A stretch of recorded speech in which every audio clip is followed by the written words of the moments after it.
মোর তো জমি জায়গা নাই। তোমার জমি জায়গা নাই? নাই। বাড়ি ভিটাও নাই? নাই, বাড়ি ভিটা মোর নাই, মোর বাড়ি ভিটাও নাই। আচ্ছা, এখানে হাজিরা করে কত করে পান আপনি দিন চাচা? 400 300 400 হাজিরা করি। আচ্ছা, ইনি বয়স্ক একটা বৃদ্ধ বাবা, উনি 300-400 টাকা হাজিরা সারাদিন সকাল 8টা থেকে 5টা পর্যন্ত দিন কাজ করে পায়। ওনার বসত ভিটাও নাই। আপনি আজাদ ভাইকে কিছু বলতে চান? আমাদের আজাদ ভাইকে কিছু বলতে চান? বলেন, কি বলবেন? হ্যাঁ, মোর জমি বাড়ি ভিটা তো নাই আমার। আচ্ছা। আর আমি হাতের উপর করে খাই। হুম। ঘরটাও তুলিয়ার না পারি, কি হবে? আপনার সরকার থেকে ঘর দেয় নাই এর আগে? না। তো আজাদ ভাই, আপনি যদি আমার ভিডিওটা দেখে থাকেন, ওনার বাসা হচ্ছে আমাদের পঞ্চগড় জেলা বড়শশী ইউনিয়ন বোদা থানায়।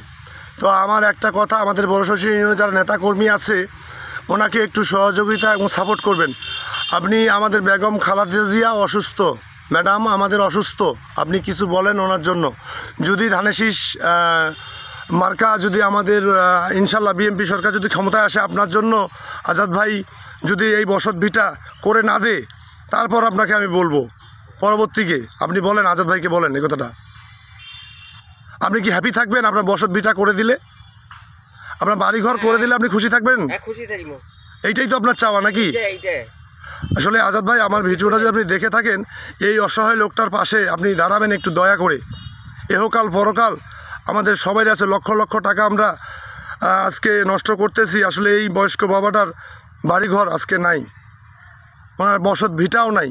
আসলে এই দিন করে 3-4টা ছেলে মেয়ে মানুষ করে আজকে দেখেন 80-85 বছর বয়স। আজাদ ভাই, আপনি দয়া করে ওনার পাশে দাঁড়াবেন। ধানের শীষে তাহলে ভোট দিবেন তো নাকি?